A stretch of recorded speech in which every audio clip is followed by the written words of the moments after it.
Comenzamos ya entonces. Bueno, pues nada, buenos días a todos.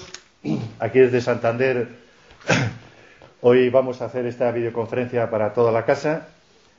Hoy nos acompaña, en este ciclo de conferencias, nos acompaña una persona que es un gran experto en navegación, es un regatista español, Fernando Echavarri. Buenos días, Fernando. Fernando, voy a hacer una breve intervención para presentarle, pero muy breve. Lo importante es que él cuanto antes empiece a hablarnos de este mundo de la vela, con el lema que hemos escogido, que es la meteorología y la navegación a vela. Fernando es un regatista cántabro, nació aquí en Santander ya hace unos años, en el año 72, y pasó parte de su vida en Galicia, ¿no?, por motivos laborales, parece ser, de tu padre. Las primeras incursiones que hizo en la vela fueron en Pontevedra, en Galicia, y tenía 8 años. Él pertenece a una familia de gente muy aficionada al deporte de la vela. Desde entonces, bueno, pues no ha abandonado la práctica en diferentes clases olímpicas y, bueno, en clases de vela ligera. Empezó con el Optimist, ¿no?, que es la mejor escuela para los niños, luego el láser, en Tornado, y pasando al final a la clase Star, que es considerada la clase olímpica más exigente, al parecer. Bueno, Fernando ha sido campeón de España, campeón de Europa, campeón del mundo en clase Tornado, en el año aquel, creo que fue el 2005, ¿no?, aquel año magnífico de triunfos, ¿no?, deportivos. Y en el 2007 fue oro olímpico en China en el año 2008. Todo ello junto a Antón Paz, su compañero durante muchos años. Ambos fueron galardonados también con el premio que la ISAF, la Organización Internacional de Navegación a Vela, otorga cada año como el navegante del año, ¿no?, el premio Rolex de World Sailor of the Year. Desde 2005 Fernando ha formado parte del proyecto español en la Volvo Ocean Race, esta conocida regata que da la vuelta al mundo, que recorre casi 40.000 millas, ¿no es así? 30 y tantas mil millas alrededor del mundo. Fernando, desde que comenzó a navegar en el año 80, pues no ha dejado nunca este mundillo de la vela y ha hecho pues de ello su profesión. Es un profesional de la vela. Actualmente creo que está dirigiendo algunos equipos olímpicos, al equipo ruso en concreto, uno de los muchos que están dando ya desde hace varias semanas colorido a la bahía de Santander. Este espléndido colorido, pues andan todos entrenando, tomando medidas de vientos, de corrientes, etcétera, de cara a este Mundial 2014 que se va a celebrar aquí en Santander, ciudad que espera con este acontecimiento con mucha ilusión, con gran ilusión, ya que será el evento deportivo más importante celebrado nunca en nuestra ciudad. Bueno, y aprovecho esta ocasión para invitaros a todos a visitarnos aquí en Santander en el mes de septiembre, del 8 al 21 de septiembre, podréis disfrutar de este espectáculo de la vela. Los no iniciados creo que incluso podrán seguir la regata desde la duna, ¿no? Han, creo que es así, haber una especie de graderío que se ha construido para seguir las regatas incluso de una forma explicada, ¿no?, por especialistas. Sea una especie de regatódromo, ¿no?, algo así. Bueno, pues nada, yo no quiero extenderme más porque aquí el protagonista es Fernando, que cuando quieras, Fernando, empiezas a contarnos un poco lo que tengas preparado. Bueno, buenos días a todos los que estáis en diferentes sitios del territorio también. Y bueno, pues primero comentar un poquito la dependencia que tiene nuestro deporte del viento y en general de la meteorología. Entonces, pues un poco quería comentar las dos áreas en las que me he dedicado durante todos estos años. Una es la preparación olímpica, darle un poquito un matiz meteorológico y de estudio de todo lo que hacemos, y otra que es la regata por excelencia, donde la meteorología forma parte de la navegación, que es la Volvo Ocean Race, la regata alrededor del mundo. Entonces voy a empezar con la Volvo, que quizás sea donde más influencia tenga todos los sistemas de navegación, toda la meteorología en general. La Volvo es una regata que antiguamente se llamaba Whitbread. Siempre, prácticamente durante 60-70 años, salió desde Inglaterra y desde el 2005 sale de España. Primero salió en Galicia, después lleva 3 ediciones, con esta la cuarta, que va a salir de Alicante, y en la que pues España en los últimos años ha tenido un protagonismo muy grande, sobre todo desde la salida del 2005 en San Genjo, y también pues los proyectos de Telefónica que ha habido durante estos últimos años. Los barcos de la Volvo son barcos que en las últimas ediciones han sido de 70 pies y que son barcos muy rápidos, por lo cual pues es muy fácil negociar, por así decir, los sistemas meteorológicos e intentar estar siempre en las zonas de mejores vientos, de mejores ángulos, para lograr siempre pues un fin que tienen todos, que es llegar el primero. Entonces son barcos pues que la organización pues nos deja llevar una serie de sistemas bastante sofisticados, son barcos muy evolucionados con una tecnología punta y con unos sistemas de telecomunicaciones muy importantes. Entonces pues básicamente lo que hacemos es, con unos sistemas de navegación de ordenadores, con unos modelos matemáticos y unos programas de navegación, pues intentamos adecuar los modelos meteorológicos a la navegación y al rendimiento del barco. Esto, bueno,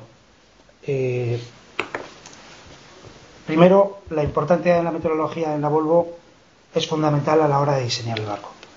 A la hora de diseñar el barco, lo primero que se hace es modelos de por dónde va a ir el barco, y sobre todo se mira en cuáles van a ser las condiciones más importantes y más duraderas en todo lo que es la velocidad del barco.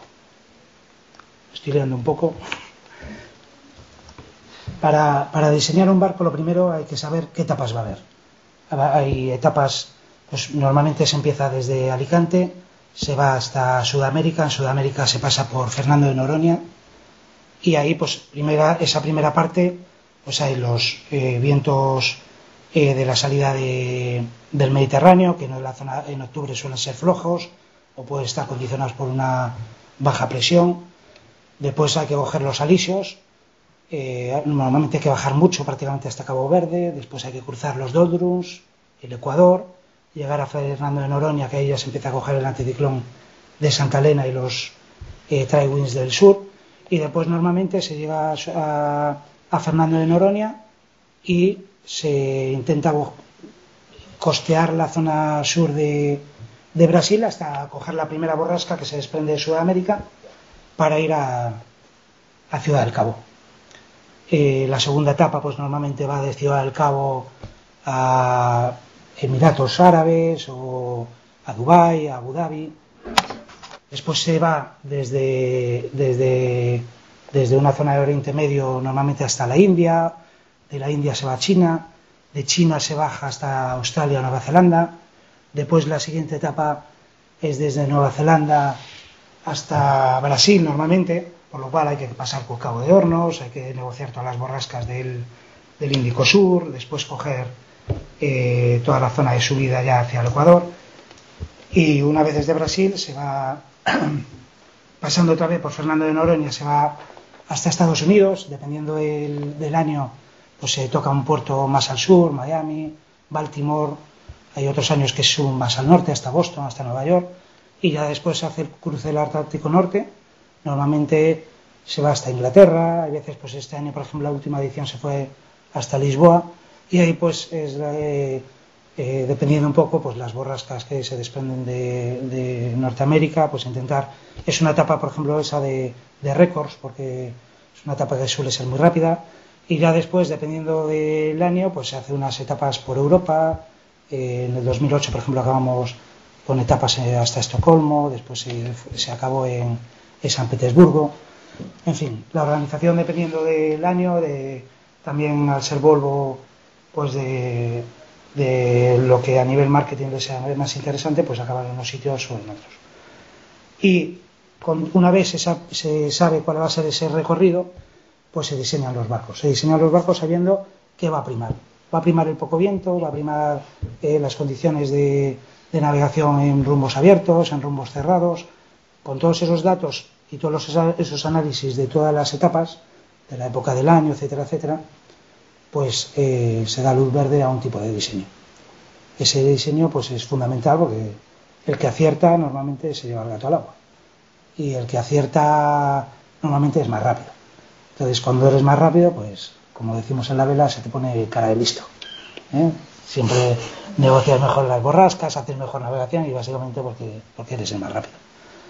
Una vez que se tiene el barco, pues se hace todas las pruebas de estructurales, se organiza los equipos de tierra, se empieza a hacer pues todos los planes de navegación. Ahí hay una figura en el barco muy importante. En el barco van dependiendo del año, en esta próxima edición va a ir 8, en las que he hecho yo íbamos 10, y de esos 10 miembros de la tripulación normalmente hay un navegante, una persona muy especializada en sistemas de telecomunicaciones, en ordenadores, en navegación, sistemas de navegación, etcétera, etcétera, que además pues tiene muchos conocimientos de meteorología, que además ha estudiado mucho pues toda la ruta y que conoce muchísimo el rendimiento y es capaz de gestionar con todos los sistemas informáticos y de data que tiene en el barco pues la forma y los setups buenos del barco. Entonces esa persona pues es determinante, porque al final pues uno, una vez que arranca, todo el mundo pues va dentro de una línea más o menos cercana, pero todo el mundo va separado 50 millas, 100 millas, uno tira más al norte, al sur, al este, al oeste. Entonces esa navegación y esa gestión de toda la documentación que nos llega por parte de la organización pues es fundamental. ¿Qué nos llega por parte de la organización? Pues nos llega un paquete con una serie de documentos cada 6 horas. Este paquete de información lo organizó Volvo así desde hace 3 ediciones de la Vuelta, simplemente porque teníamos acceso a las telecomunicaciones, teníamos acceso a Internet, pero los presupuestos de los proyectos se disparaban porque pues el consumo de megas era brutal. Y entonces llegó un momento en que se gastaban, pues en el año 2000 hubo barcos que gastaron 90 y 100 millones de pesetas solo en conexión de Internet. Entonces Volvo lo que hizo fue gestionó con una serie de empresas y de meteorólogos, se hizo un estudio de las diferentes etapas y lo que se hizo fue, en diferentes etapas se usan diferentes modelos, diferentes cartas, diferentes mapas isobáricos, fotos, y eso pues se gestiona y se manda a todos los barcos la misma información, de tal modo que todo el mundo tiene la misma información, juega con las mismas armas, y después la clave es cómo se procesa esa información. Pero bueno, eso lo vamos a ver después. Yo creo que primero vamos a poner un vídeo un poco para ver lo que es una regata de vuelta al mundo, y bueno, después seguimos.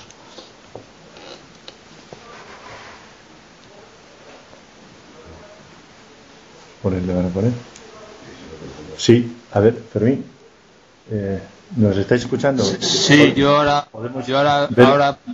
me desconecto de vosotros y pongo el vídeo desde aquí independientemente. Venga. Gracias. Vale, nada.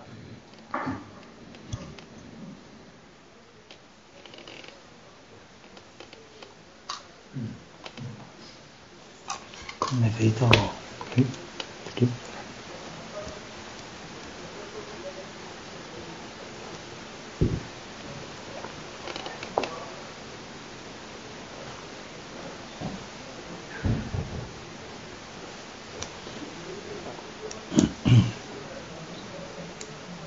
No sé si seguimos conectados.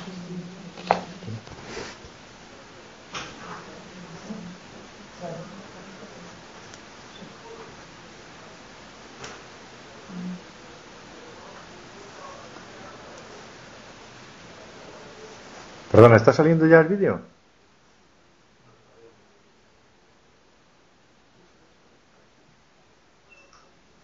Siempre nos pasa.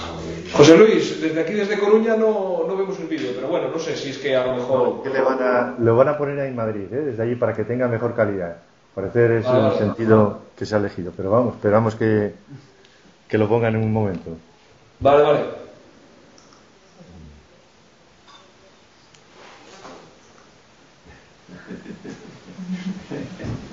Menudo solazo hace en La Coruña, ¿eh? Bueno, aquí también, ¿eh?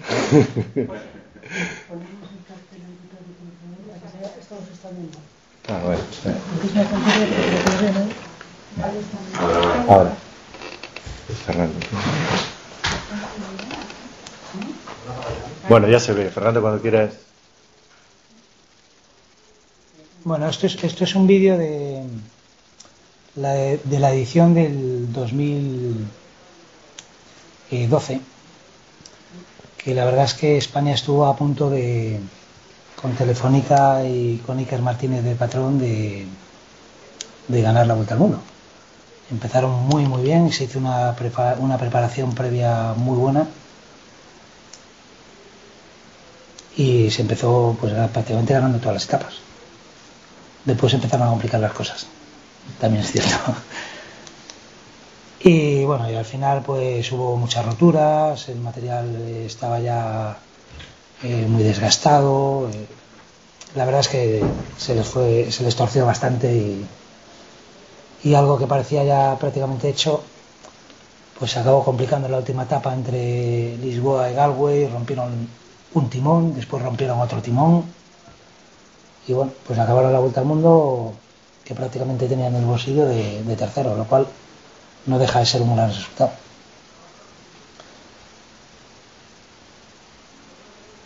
Y esta es la última edición donde los Volvo 70, que son estos barcos que estáis viendo ahí, pues han navegado, porque a partir de octubre de este año, que es la siguiente edición, todos los barcos van a ser iguales, por lo cual la guerra va a estar mucho más abierta, porque realmente es que siempre ha habido bastante diferencia entre unos barcos y otros,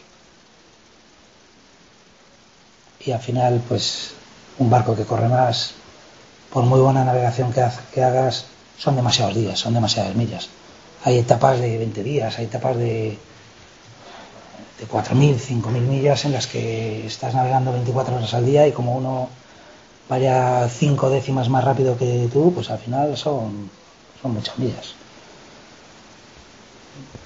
Por muy bien que conduzca Fernando Alonso, con el Ferrari lo tiene difícil. Pues esto, ¿eh? No, esto es Vuelta al Mundo. Después hablamos un poquito de lo que es la preparación olímpica.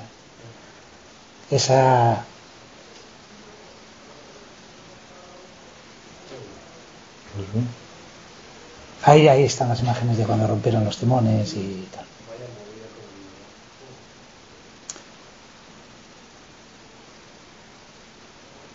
Bueno, pues...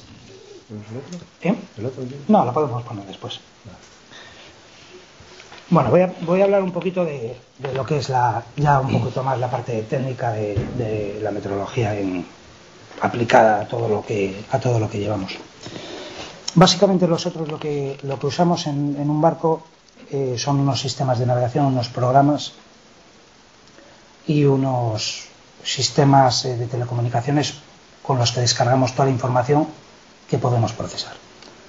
Entonces, los sistemas de navegación básicamente es un sistema que por un lado recoge todos los datos del barco, de todos los sensores que tiene el barco, que son muchos, de las velocidades, de los ángulos de viento, de las velocidades del viento, de los vientos aparentes, absolutamente de todo. Y eso va a un procesador central que lo que hace es, por un lado, tienes el análisis del barco en cada momento, sabes hasta dónde puedes llegar y te va dando un rendimiento real. Te dice, el barco está navegando en estas condiciones al 90%, al 92% o al 94% de lo que hemos sido capaces de navegar con esas mismas condiciones en otro momento dado. Entonces tú pues sabes que puedes ir más rápido, entonces hay que retocar todo, a ver dónde está el problema, a ver dónde no. Entonces eso lo utilizamos para simplemente intentar mantener al máximo las prestaciones del barco día y noche. Y esas mismas prestaciones lo que nos dan es una base de datos a la hora de hacer las rutas con los modelos meteorológicos. ¿Cómo? Pues metemos un modelo europeo, un GFS, por ejemplo, en el ordenador, ahí nos sale el mapa.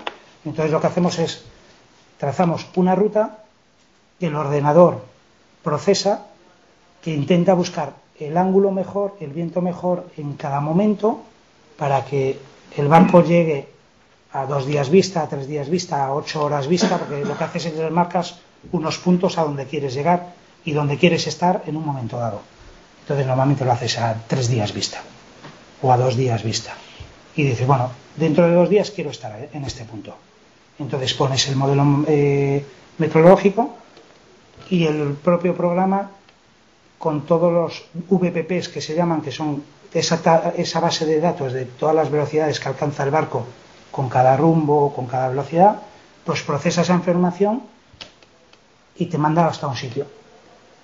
Puedes retocar esa información, pues diciendo que el barco no está rindiendo al 100%, que está rindiendo al 95%. Entonces te vuelves a procesar la ruta. Puedes procesar la ruta de otros barcos. ¿Dónde está este barco en este momento? Cada 4 horas se recibe un parte de posicionamiento de todos los barcos. Entonces, este barco que tengo más al norte, si usa el mismo modelo meteorológico, ¿dónde va a acabar? Pues va a acabar en esta posición. Y así se establece pues una estrategia, una táctica de control de otros barcos, de ver dónde quieres llegar. Eso lleva muchísimas horas, son sistemas muy sofisticados, se usan todos los modelos, pues claro, cuando nos llegan los modelos, nosotros lo primero que vemos es, a ver, nos llega un paquete de información. Primero vemos los mapas isobáricos, vemos las fotos, vemos el QuickSCAD, que es un sistema satélite que mira la superficie e identifica el viento dependiendo de la superficie. Vemos varios modelos, GFS, europeo, dependiendo del sitio, pues nos mandan unos o nos mandan otros. 3, 4 modelos. Y sobre todo, lo primero que hacemos es, vemos el modelo y vemos lo que tenemos en real. Y eso primero es lo primero que hay que comparar. Si un modelo nos está dando 1023 milibares de presión y 15 nudos, y estamos navegando con 1033 y 25 nudos, es que el modelo en ese momento no nos está diciendo lo que está pasando. Nos vamos a otro modelo y vemos qué modelo está más cerca de lo que realmente tenemos, y si todos los modelos al mismo tiempo están diciendo algo parecido. Si todos los modelos te dicen algo parecido, es que la fiabilidad de esos modelos es alta. Si cada modelo te dice una cosa diferente, sabes que la fiabilidad es bastante baja. Y sobre todo, identificas lo que tienes en real con lo que te está diciendo el modelo. Hay veces incluso que podemos retocar los modelos. Hay veces que los modelos pues simplemente no están en la posición en el momento adecuado. Hay veces pues que el modelo te dice que una borrasca ha entrado ya y que ya estás en la zona de X presión, y realmente viene más tarde lo que el modelo dice. Entonces tienes que un poco situarte y buscar la manera de gestionar ese modelo unas horas más tarde. Entonces lo modificas. ¿Cómo lo modificas? Pues con todos los sistemas de navegación, el navegante sabe. Entonces se modifica, se mueve el modelo muchas veces. Otras veces hay problemas de viento en altura, por ejemplo, que no lo identifica el modelo. Hay veces pues nos pasaba en China, por ejemplo, en la preparación de los Juegos Olímpicos. Teníamos unos vientos que nos daban y a partir de 30 metros de altura había 30 nudos y en superficie había 0. Nos pasa mucho cruzando el Atlántico Norte en la salida de la zona de Boston, la salida del chorro de la península del Labrador. Pasa mucho que el agua está muy muy fría, está a 4 grados, 5 grados, y el viento no desciende. Sobre todo los vientos cálidos del sur no descienden. Entonces vas navegando, la electrónica te está diciendo que tienes 30 nudos y ves que no hay viento. Entonces todo eso te modifica todo, porque el ordenador te está diciendo una ruta completamente irreal, porque te está dando una ruta como si hubiese 30 nudos, como si las velocidades del barco fuesen de 30 nudos, y entonces tienes que modificarlo todo. Y eso es pues bastante complejo. Pero bueno, se puede hacer, y al final pues es el procesar esa información el que pues te hace ganar posiciones, estar en un momento dado en el sitio que quieres. y hacer en el fondo la mejor navegación. La navegación obviamente depende muchísimo de, primero, si tienes mar abierto y opción de estar en una posición fácil, por ejemplo, si viene una borrasca, tienes que cruzar el Atlántico, quiero estar dentro de la borrasca, pues a qué distancia del centro de la borrasca para tener un viento, pues eso, de 30 nudos. Entonces puedes jugar, el barco son barcos rápidos, y entonces puedes jugar estar a una distancia, no meterte demasiado profundo en la zona de mucha ola, jugar en la zona previa a la borrasca, que es donde menos ola tienes, donde más rápido puede ir un barco, puedes jugar. Y después tienes la parte de tengo que llegar a un sitio y me viene una borrasca y tengo que cruzar la zona peor. Eso es cuando realmente se complican las cosas. Cuando realmente tienes que decir, nos pasó en Filipinas. Salíamos de Singapur y teníamos que cruzar Filipinas para ir a Qingdao, prácticamente enfrente de Japón, al lado de donde fueron los Juegos Olímpicos. Y de repente teníamos una cola de un tifón y había que cruzar.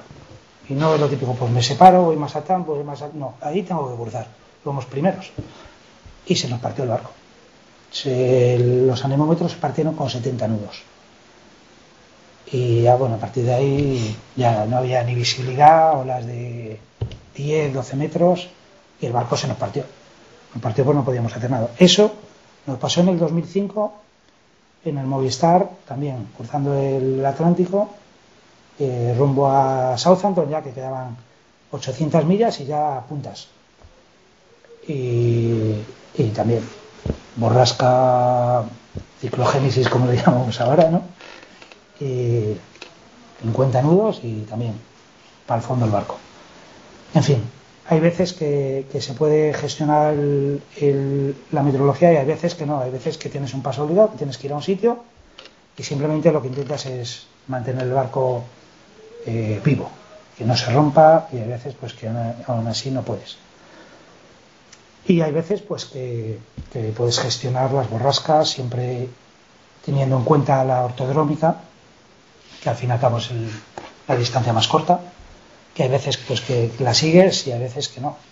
El año pasado hicimos el récord que comentaba antes del Atlántico, la ruta de Colón, y pues teníamos unos buenos alisios, pero teníamos el anticiclón bastante bajo y tuvimos que bajar hasta Cabo Verde para ya tirar al oeste. O sea, tuvimos que hacer prácticamente 1000 millas más que la ortodrómica para ir a San Salvador en el Caribe, justo porque el barco en ese momento identifica que bajando más al sur vas a ir a más velocidad, vas a hacer 1000 millas más, pero el ordenador te dice que al final va a ser más rápido que ir en línea recta, pues como se hace normalmente cuando se cruza el charco.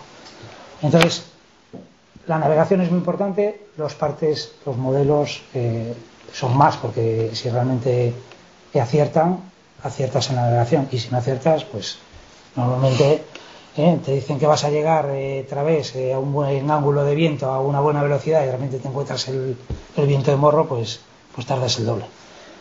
Entonces, pues siempre dependemos demasiado de vosotros, Pero bueno, hay zonas en las que los modelos funcionan muy bien, hay zonas, Atlántico funciona muy bien, incluso la primera parte del Índico hasta Ciudad del Cabo funciona muy bien. Funciona bastante mal y entendemos por qué, porque simplemente no hay suficientes datos en la zona de Asia, no llegan suficientes datos. Cuando se hace toda la meteorología en el sistema europeo, el GFS, los americanos, Atlántico Norte, Europa, Estados Unidos, Sudamérica, tiene muchísimos datos. Es muy fácil de nutrir el sistema, el modelo, pero en zonas donde no hay prácticamente información, y la información que llega, que muchas veces es pues de barcos que están en tránsito, de aviones, de tal, muchas veces los sistemas no están suficientemente bien calibrados y nosotros lo vemos. Muchas veces cuando nos llegan los modelos y nos llegan los paquetes de información, nos mandan todos los puntos de información de barcos en tránsito. Uno te dice 25 nudos de viento y estás pasando al lado, igual hay 10. Entonces, los modelos muchas veces están mal nutridos de información o la información no es verídica. Entonces, los modelos en Asia no funcionan bien. Los modelos en los Doldrums en el Ecuador no funcionan bien. Usamos sonda corta para bajar imágenes de satélite en tiempo real que nos dicen efectivamente dónde están los núcleos de nubosidad, dónde hay nubes verticales de succión, cuando están escupiendo. Eso lo usamos mucho porque ayuda muchísimo. La foto satélite en momentos determinados ayuda mucho. Y los modelos en momentos pues de Doldrums es muy complicado. Es un movimiento de nubes ahí que se genera muy rápido, que los modelos no aciertan. Hay sitios complicados de gestionar en los modelos. Y ahí, pues, al final, pues muchas veces tenemos que tomar decisiones de experiencia, de navegante. Los Doldrums, por ejemplo, siempre sabemos que hay que pasarlo entre el 30 y el 28, depende oeste, dependiendo de la época. Es el canal bueno para pasarlos, para cruzar el Ecuador. Dependiendo, hay unos libros, unos estudios, unas estadísticas, por así decirlo, se llaman, pues que han hecho varios meteorólogos, sobre todo franceses, y que te dicen un poco lo que llamamos los blue lines, donde son los sitios buenos, cómo hacer el cruce del Chaco, por ejemplo, dependiendo de la época del año. Se llama blue line y te especifica mucho. Después, obviamente, llegas allí y normalmente nunca pasa lo que debió pasar, ¿no? Pero la realidad es que siempre se siguen pues unas pequeñas instrucciones de gente y sobre todo de estadística. Y bueno, pues la preparación olímpica es diferente. La preparación olímpica, bueno, si queréis vemos el otro vídeo de la Volvo antes de meternos en la preparación olímpica. Madrid, ¿nos ponéis el otro vídeo? Sí, ahora lo ponemos, esperamos un poquito. Gracias. ¿Has estado alguna vez sin viento, Fernando? ¿Con tanta información? ¿Sí? ¿Encalmadas? Encalmadas serias. Normalmente, antiguamente las encalmadas... Cuando ponga el vídeo, a ver si puede acordaros luego de cerrar el micrófono vosotros, ¿vale? Ahora cuando ponga el vídeo. Perfecto, muy bien, gracias. Vale.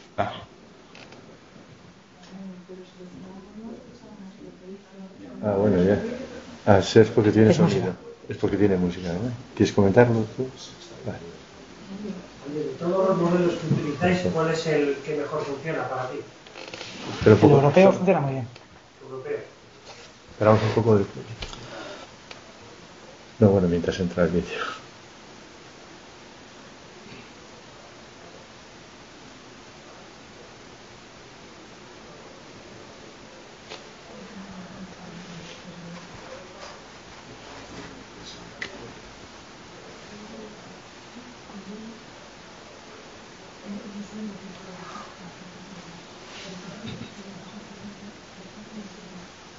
Ahí va, ¿no?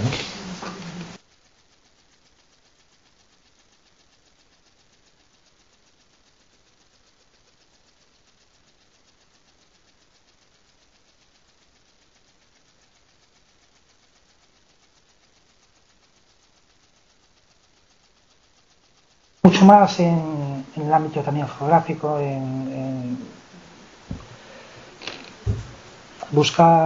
es más definido, más local.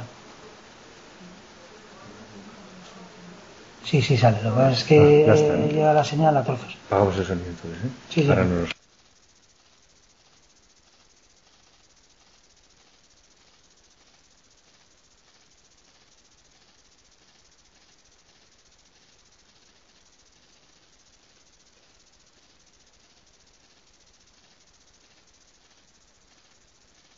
Muchas pequeñas agencias y tal se nutren mucho con el GPS y lo que hacen es pues le meten pues en diferentes zonas un poco el tema térmico, el tema de calentamiento, ciudades, lo nuten más, le meten más información. Fernando, veo que no hay sonido.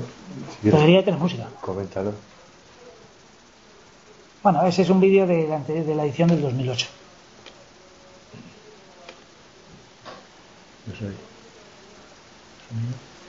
Debería de llegar, ¿eh?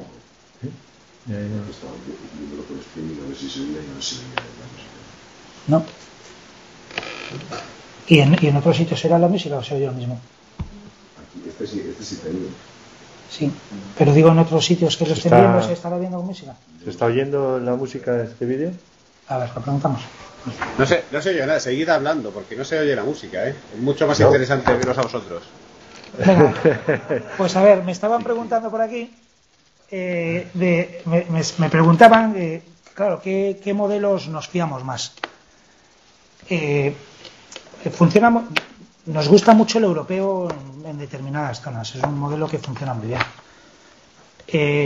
Hay muchas agencias o mucha gente pues que se dedica a esto, que tiene pues tipo Predicwind, tipo Roger Hanman, Tom Addis, que hacen sus propios modelos, y toda esa gente lo que hace es se nutre más del GFS y después los prepara para diferentes zonas.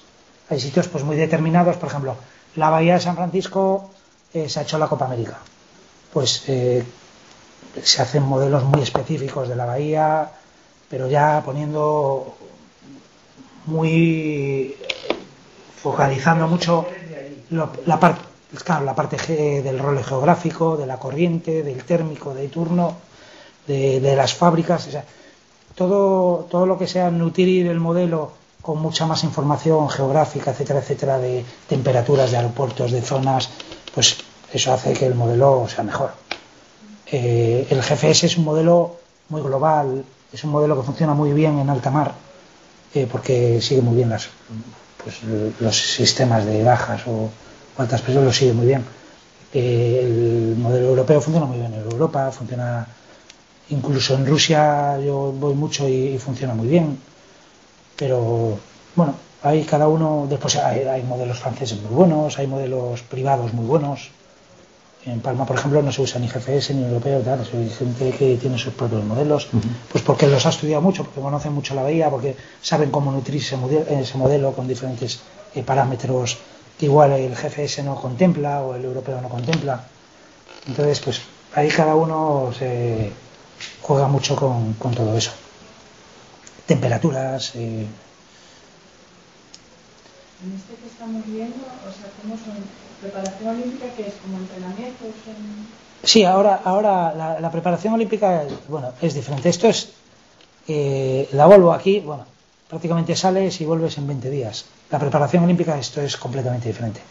Como la preparación olímpica básicamente se hace, pues como se va a preparar ahora, y aprovechando que todos nos oyen, el tema de Santander 2014, lo tenemos el Mundial de Clases Olímpicas por tercera vez en la historia en España y por primera vez en la historia en el norte de España, en Santander, en septiembre de este año. Un mundial que se hace cada 4 años y pues que en la bahía de Santander el papel corriente, el papel viento va a jugar un factor muy determinante, porque es un campo de regatas muy complicado dentro de la bahía y fuera, con corrientes en septiembre con coeficientes muy altos, de 4,5 metros en una bahía pequeña con una entrada. Eso va a hacer y hace pues que todo el mundo esté ya navegando y viniendo aquí a ver el campo de regatas con sus equipos de especialistas, con sus propios modelos, muchos de ellos, con boyas que dejan ahí para ver los flujos de corriente y de mareas, y tirando mucho de los locales, que en el fondo pues la gente local conoce muy bien este sitio, sabe muy bien cómo funciona, y pues mucha gente está contratando locales para que les explique realmente cómo funciona esto. Pero bueno, a lo que íbamos. Ahí tenéis la edición del 2008, una edición muy complicada para todos nosotros, porque realmente nos equivocamos de barco, nos equivocamos de diseñador, y se nos hizo una vuelta al mundo durísima, porque llevábamos buenos navegantes, teníamos un buen equipo humano en tierra, teníamos a Roger Hammond, que es uno de los gurús de la meteorología mundial, es un neozelandés, le llaman Clouds, lo teníamos trabajando en el equipo y coincidió un gran premio, me parece que de Bélgica, que Ferrari se equivocó al cambiar los neumáticos, cambió neumáticos a duros y cuando salió se puso a llover y tal. Y entonces Ferrari directamente contrató a este tío, a Roger Hammond, para hacerle de metrólogo del equipo. Sigue trabajando para ellos desde el 2008. ¿Y os dejó? No nos dejó. Estaba siempre con nosotros, pero se iba siempre a los grandes premios. Nos metíamos con él y bueno, pues ahí básicamente al final es el radar el que te dice todo, ¿no? Tiene el radar, que nosotros utilizamos mucho, por cierto. El radar es, por la noche, es la mejor manera de ver los grandes chubascos. Tienes esas nubes de succión chupando ahí que se ponen, hay veces pues en los doldrums o en algunos sitios que una verticalidad de 8.000, 10.000 metros están chupando, y cuando ves que empieza aquello a descargar, el radar lo identifica muy bien.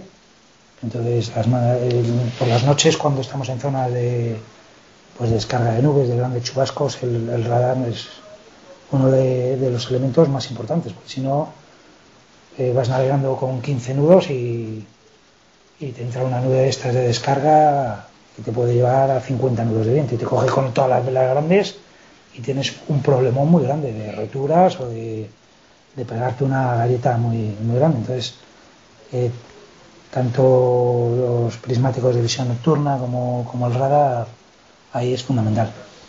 Vais preparados. Vais preparados. Sí, bueno, el radar funciona muy bien con los chubascos porque los chubascos normalmente te los encuentras o en el morro o siempre un poquito a barlovento, o te persiguen por detrás y hay veces que te alcanzan, sobre todo cuando tienes poco viento.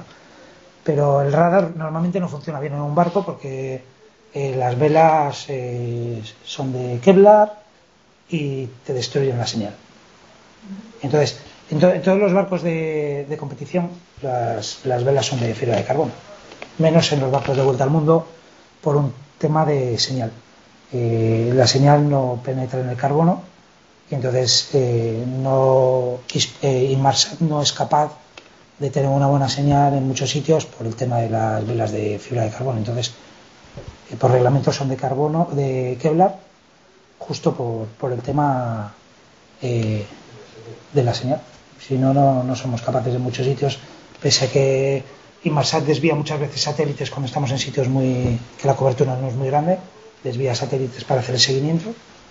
Aún así las velas te destruyen la señal y el Kevlar también te destruye un poco la señal del radar. Hay ecos muy pronunciados, entonces para barcos no es muy bueno. Para barcos usamos el AIS, que es un sistema de navegación pues como el que llevan los aviones, de localización de diferentes barcos. Lo conectamos cuando estamos en zonas de tráfico y nos van diciendo pues para que los barcos, los mercates nos sigan a nosotros saber un poco dónde está todo el mundo y así evitar problemas mayores.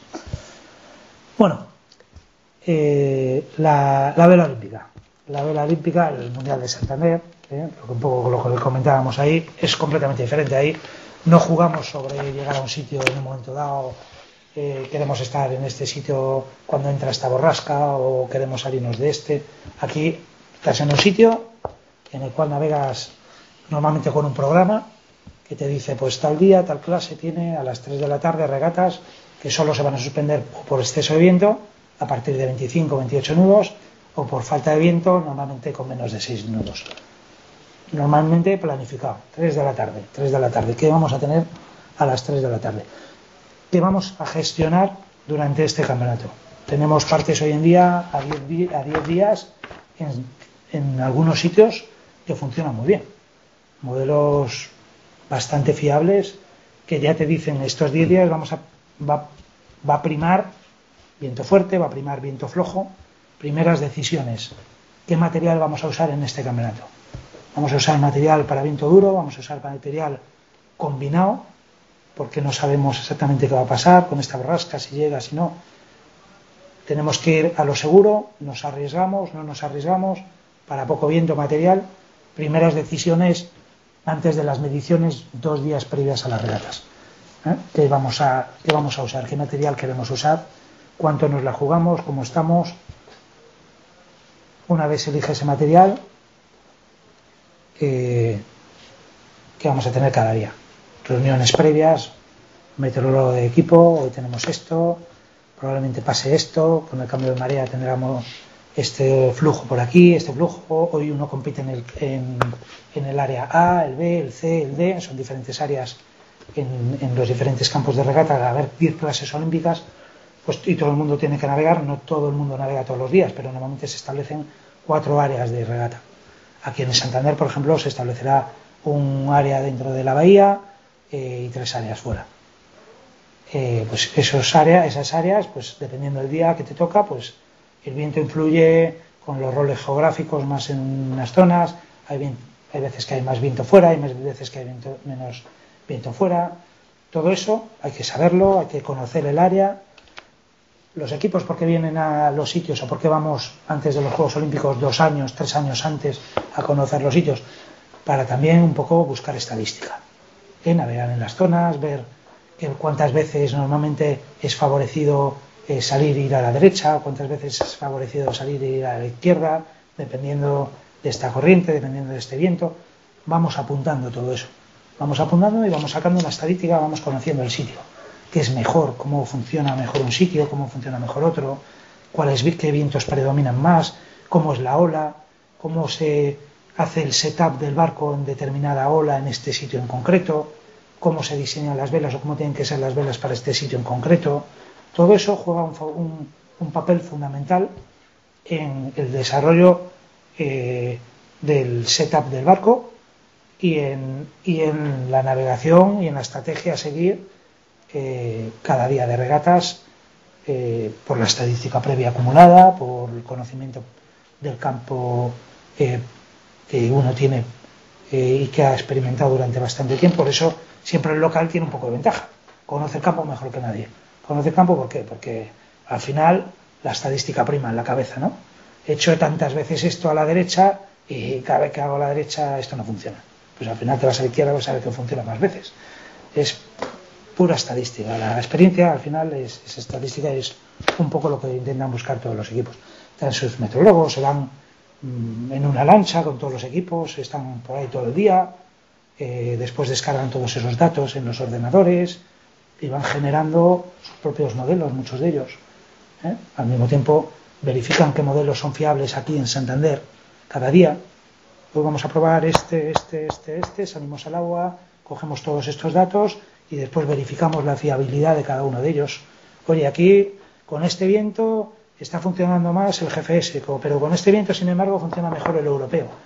Todo eso hay que saberlo previamente, porque después toda esa información, cuanto mejor sepas qué modelo funciona en cada momento, más probabilidades tengas de acertar, más probabilidades tengas de estar arriba en las regatas. Eso unido pues al tema un poco más meteorología a largo plazo, meteorología a gran escala, que vamos a tener en septiembre. En septiembre, pues obviamente, vosotros probablemente en la agencia estatal muchos equipos estén consultando toda vuestra estadística. ¿Qué vientos suele haber en septiembre aquí en Santander? Vamos a tener sures, mareas vivas vamos a tener. ¿Qué va a pasar con esos sures con mareas vivas? ¿Cómo se va a enfocar? Hay posibilidades de térmicos. En esta época los térmicos ya no está calentando tanto. Probablemente no tengamos estos nordestes que estamos teniendo en junio. Todo esto es fundamental a la hora también, porque claro, la gente está entrenando ahora para ver las corrientes de alcohol, pero sabe perfectamente, está viendo estadísticas que no vamos a tener estos nordestes de 25 nudos. Por lo cual igual estos trimados, estos setups que están haciendo los barcos, sepan que no los van a aplicar o poder aplicar en septiembre.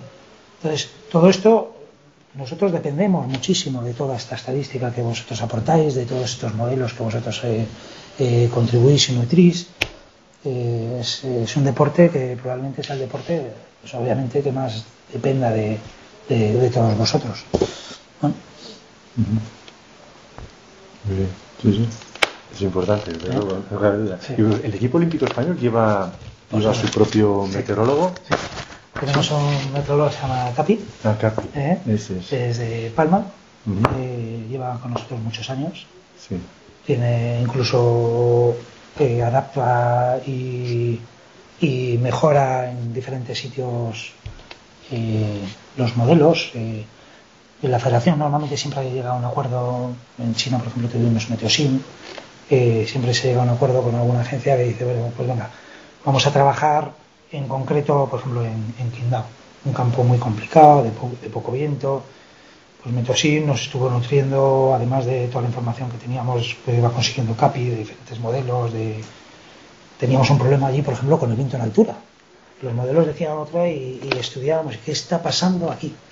Y no, el propio Capi no sabía, y al final determinamos que había una zona de un canal de agua más caliente con un cambio de temperatura de 4 grados y el viento subía en la zona fría y después bajaba en la zona caliente. Hay veces que es muy complicado, incluso para los propios profesionales, de saber qué está pasando aquí. Pero bueno, son gente muy experimentada, muy buena, siempre siguiendo las nubes. Si me la pasa esto, fíjate en esta nube, hay que saber. El regatista sabe, oye, tienes este chubasco aquí, bueno, sabes que aquí, en cuanto entre, ese pequeño rol a la derecha, ahí va a atizar, después se va a quedar, después va a rolar a la izquierda. Todo eso, las nubes, qué tipo de nubes tenemos, qué tipo de nubes hay en diferentes zonas. Hay zonas en que estas líneas de nube que sabes que siempre izquierda primero, derecha después, eso todo hay que saberlo. Es tan importante como saber llevar bien el barco. Hay que ir navegando y mirando para arriba, mirando para barlovento, porque hay que estar viendo la racha, hay que saber leer el agua. El agua te identifica el viento, hay que saber cuando en altura, cuando hay gradiente, cuando hay esa diferencia de ángulo entre superficie y altura. En los propios trimados de las velas, muchas veces la vela te está diciendo una cosa arriba y abajo lo contrario, porque tienes el viento girado. En los propios equipos, en la vela olímpica no llevamos equipos en el barco. Esto todo es de cabeza, es de saber ver, de feeling, de manos. Pero en los barcos grandes se lleva mucho equipo electrónico y hay veces que ese equipo hay que calibrarlo, porque el viento está girado arriba simplemente. Y vas navegando a un bordo y te está diciendo que tienes 25 grados y al otro bordo, llevando el barco igual, tienes 35. Sabes que el viento está girado arriba. Hay que calibrar los instrumentos. Todo eso lo tenemos que hacer. Y es complicado y por eso siempre llevamos especialistas. En Qingdao creo que fuisteis todos delgaditos, ¿no? Tuvisteis que adelgazar porque la estadística decía que había poco viento, ¿no? En Qingdao... En Chile. Normalmente la realidad es que siempre en un sitio sabemos que va a hacer poco viento o va a hacer viento. Son sitios que la estadística te dice una cosa o otra. Pero los Juegos Olímpicos tienen un tema que es que se navega poco y muchos días. Entonces es muy difícil que en un sitio durante 15 días acierten ser una estadística. Puede ser un sitio que la estadística te dice que va a haber 5 nudos y medio de media.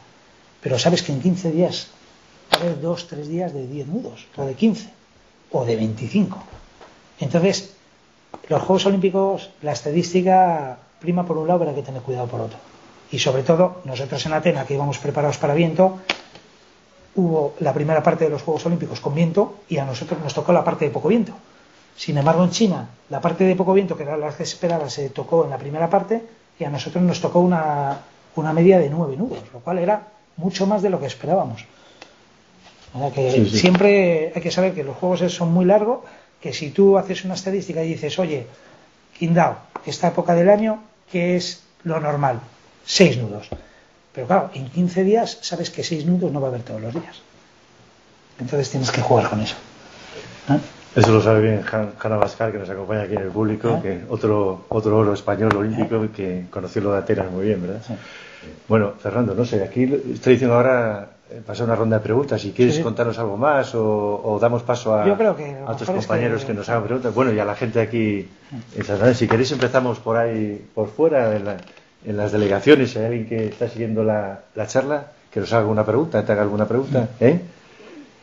Bueno, vamos a empezar entonces a hacer por ahí una ronda. Intervenís como queráis, si queréis hacer alguna pregunta a Fernando Echavarri. Venga, adelante. Hola. ¿Me oís desde Madrid?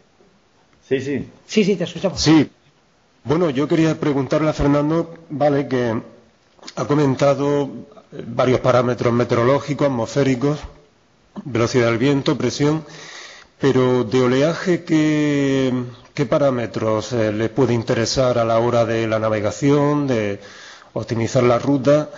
¿Y qué parámetros y de dónde los saca? ¿De qué modelos? ¿Centroeuropeo, americano?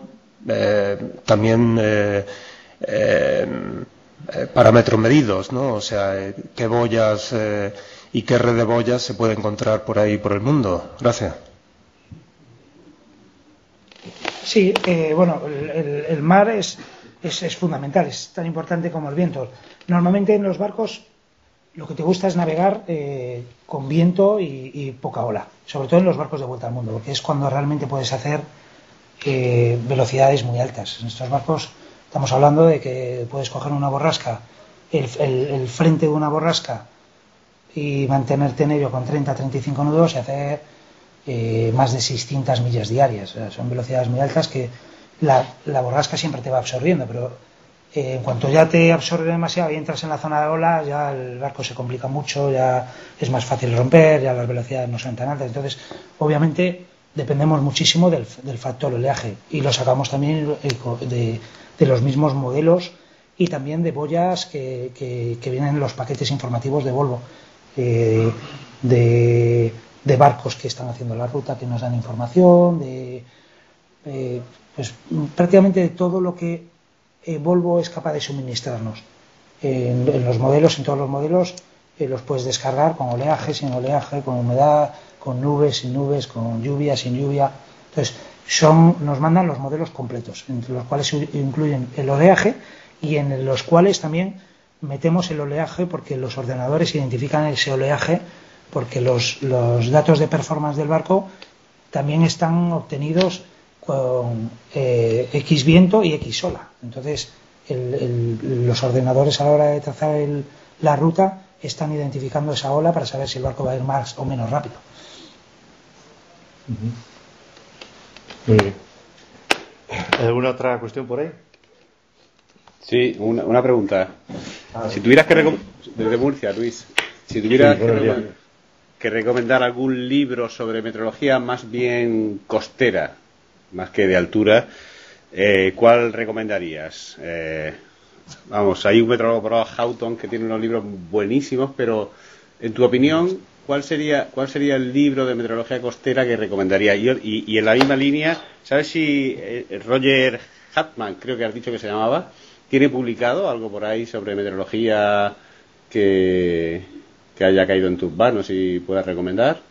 Esa sería la pregunta. Si tuvieras que recomendar un libro, especialmente a un meteorólogo, que estamos un poco alejados de ese mundo tan práctico, ¿cuál recomendarías? A ver, los franceses son muy buenos. Los franceses, lo que pasa es que ahora me estáis pillando. Nosotros usamos no es un libro, es un catálogo de las diferentes zonas del planeta por donde navegamos. Claro, navegamos distancias muy, muy largas. Y es de un francés que se llama... ¿No te acuerdas cómo se llama? ¿Francés? Bernot tiene libros. Sí, tiene publicado un libro, Meteorología y Estrategia, ¿no? ¿Es ese? Sí. Bernot es uno de los grandes de la meteorología aplicada a la náutica. No sé a nivel costero qué tal es, pero a nivel oceánico es sin duda de los mejores. Roger Hartman, Clouds, no sé si ha publicado. Tom Mavis es muy bueno. Hay varios libros de meteorología aplicada a la vela. franceses que están muy bien. Y si me preguntas por nombres, la verdad es que ahora mismo me pillas. Vale, buscaré por ahí. Muchas gracias. Nada. Y enhorabuena. Gracias. ¿Hay alguna cuestión más, Hola, Fernando? sí. No, desde Baleares. Hola, ¿qué tal? No, lo primero que me ha llamado la atención es que dispone de muchos modelos, pero luego necesita el asesoramiento de un meteorólogo especializado. Me ha llamado la atención el mensaje. Y luego te quería lanzar otro, y es que aquí también que se organizan bastantes regatas, como bien sabrás, y es que las últimas del año pasado, incluso algunas de este año, nos han pedido los grids del modelo Harmony. Y era para saber tu opinión si habías probado ya la salida de este modelo en esas que tú dispones para que te den la ruta óptima y todo eso. Bueno, ¿Lo conoces? yo no estoy familiarizado con el Harmony, porque el Harmony yo creo que es un modelo bastante nuevo. Y sé que en Palma sí se está usando bastante. En la Bahía de Palma es un modelo que funciona bastante bien. Yo no sé si Capi es de los que lo usa, pero sí, efectivamente hay varios equipos que lo están usando. Sobre todo, volvemos a lo mismo. La gente quiere bastantes modelos para compararlos entre sí y ver cuál tiene mayor fiabilidad en diferentes vientos. No es lo mismo, pues, en Palma un embat que otro viento. Entonces, al final tienes que ver qué modelo funciona mejor en cada condición. El Harmony, sinceramente, en Vuelta a un Mundo yo no lo he usado. No lo he usado. Y lo otro que me decías de que te extraña, bueno, al final nosotros en un campeonato tenemos que estar pensando en la puesta a punto, pensando en el material que utilizamos, pensando en muchas cosas. Entonces, el tema meteorológico lleva mucho tiempo. Hay que estudiar todos los y comparar todos los modelos. Hay que ver los datos en el agua, de las boyas que hay, etcétera, etcétera. Entonces, literalmente no tenemos tiempo. Necesitamos personas que nos gestionen eso y al final nos den la información de que está funcionando mejor, de que no está funcionando bien y darnos unas claves de lo que va a pasar o de lo que puede pasar. Entonces, por eso necesitamos una persona, como necesitamos un asesor en reglamento, como necesitamos un nutricionista. No podemos necesitamos que nos den las cosas hechas porque tenemos muy poco tiempo para poner los barcos a punto, para hacer un control exhaustivo de la situación, para ver los campos de regata, para leer los reglamentos. Necesitamos gente que nos asesore, gente que nos ayude y que nos dé las cosas muy hechas de tal manera que perdamos el mínimo tiempo en ellas. No, perdona, que he dicho que me llamaba la atención, no que fuera raro, que llama la atención y era un comentario así en voz alta. Y luego, pues nada, por último, pues nada, que recomiendo el uso de Harmony para ver también tu opinión, porque la costa de la Bahía de Palma funciona muy bien, recoge el distinto comportamiento del viento en cada una de las costas, entonces sería bueno también tener otras opiniones de otras costas de la península y, bueno, en general. Bueno, pues suerte. Lo tendremos muy en cuenta, porque si nos lo estáis recomendando es bueno. Aquí, de hecho, en Santander se utilizará el Harmony para la predicción oficial, ¿no? de AEMET, de la agencia. Vamos a hacer con el Harmony. Ya es una aplicación que se ha desarrollado para ofrecer a todos los navegantes en tiempo real una web. Muy bien. ¿Alguna pregunta por ahí más? Sí, buenos días. ¿Me escucháis? Hola, José Antonio, sí, buenos días. Hola, José Antonio García Moya desde aquí de Madrid, de los servicios centrales. Sí. Me llama la atención, Fernando, que claro, que en el uso de los modelos numéricos trabajáis con varios modelos globales y de alguna manera tratáis de medir la confianza en la situación o en la predicción de los modelos basados en si esos diferentes modelos globales están más o menos de acuerdo.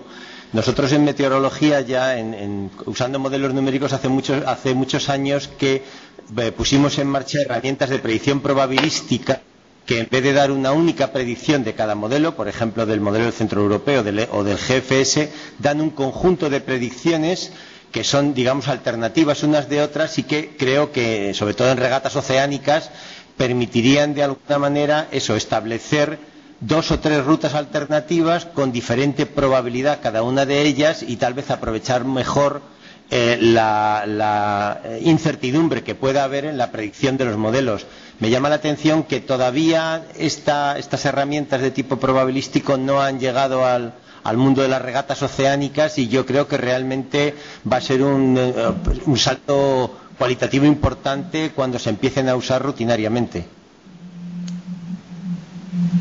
Bueno, yo sé que yo en la última edición de la Vuelta al Mundo sé que se han estado aplicando, sé que se han estado aplicando nuevos modelos, no sé si del nivel probabilístico, pero lo que sí sé es que nosotros cuando hacemos navegación oceánica no solo establecemos rutas con un solo modelo, realmente el trabajo del navegante en el ordenador es constante, y no solo se hace una ruta con un modelo que te parece que es el adecuado en cada momento, sino que se hace con todos y se hacen variando los porcentajes del performance del barco, variando absolutamente todo. Puedes estar haciendo 40 o 50 rutas hasta que realmente dices, bueno, pues vamos a hacer esta que creo que es la que toca, o vamos hasta este punto ir por este lado, pero a partir de ahí, dependiendo del próximo parte, cuando no estás seguro.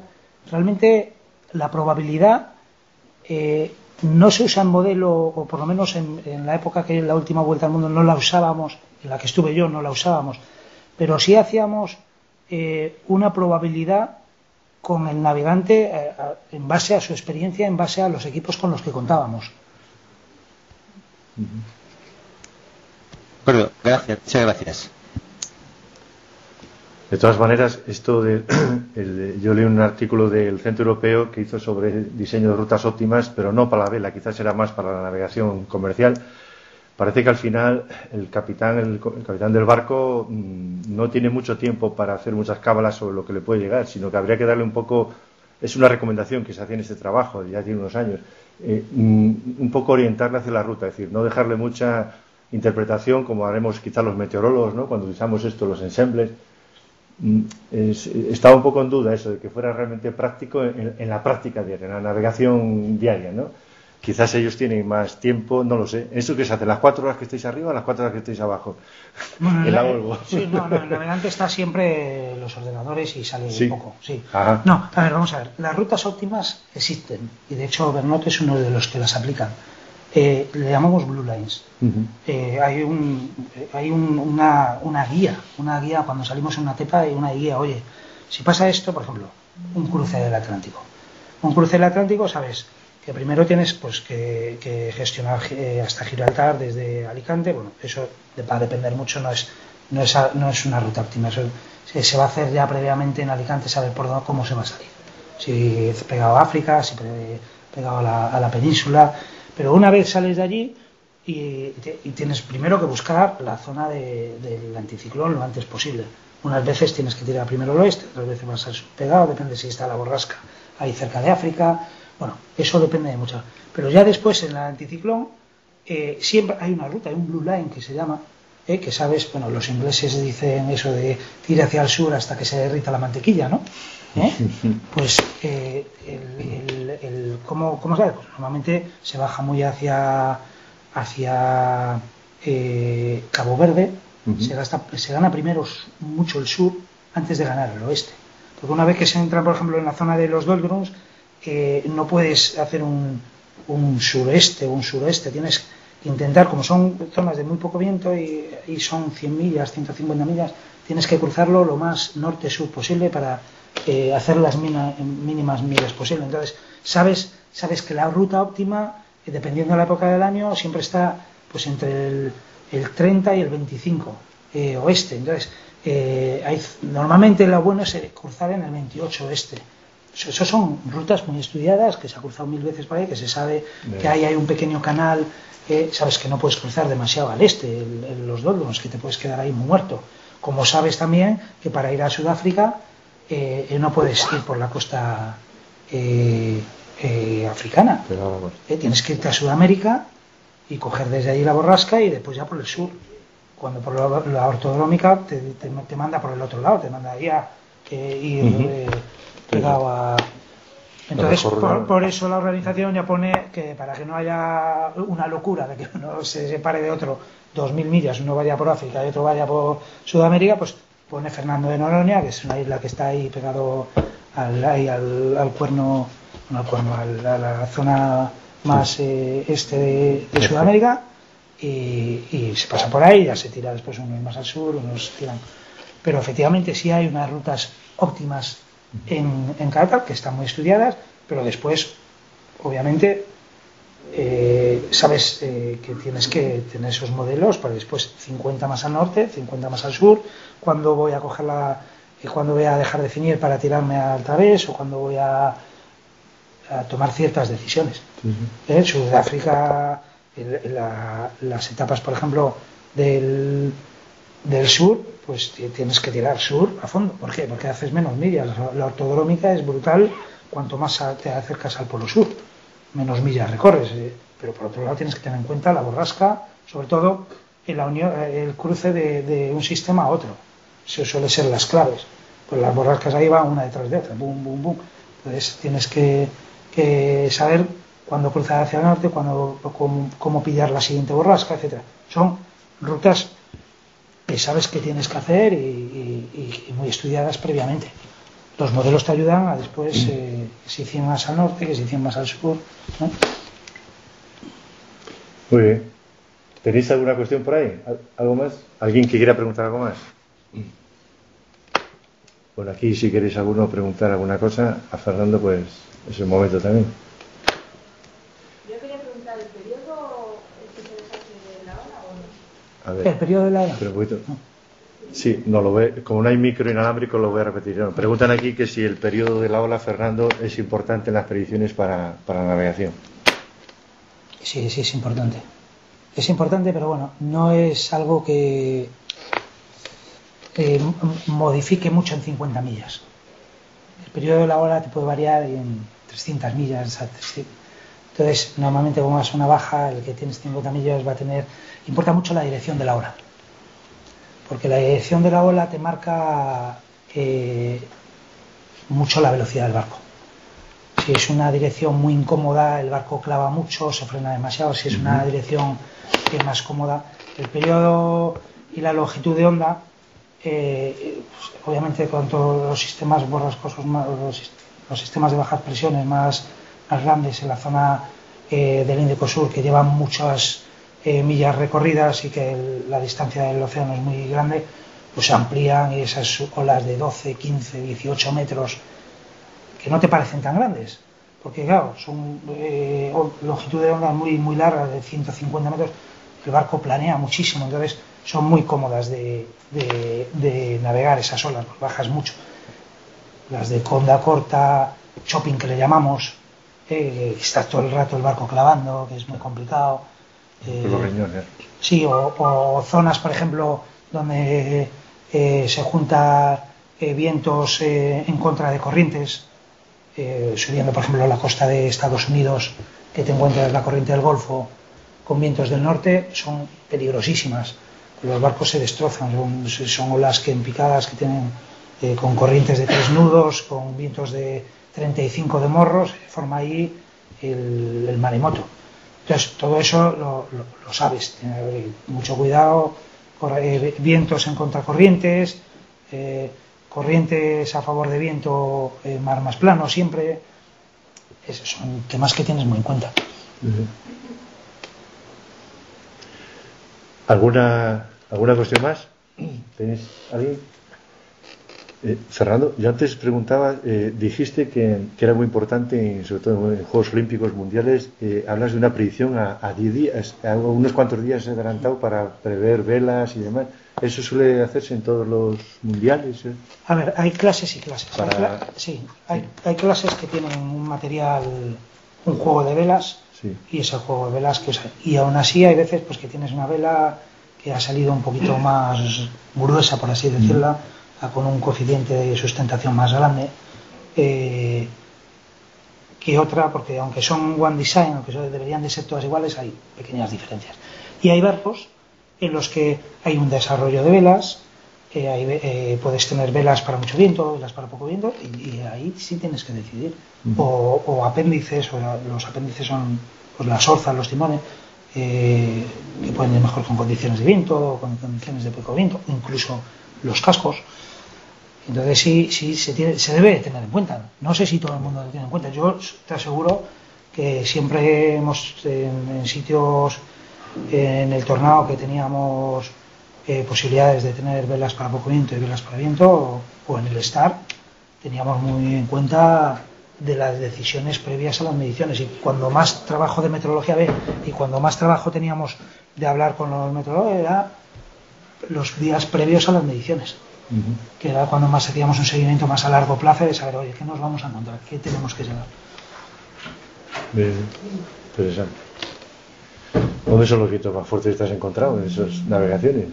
Los vientos más fuertes, abajo, cerca de Sudamérica. Yo creo que la vez que más viento he cogido fue en la cola de un tifón en Filipinas.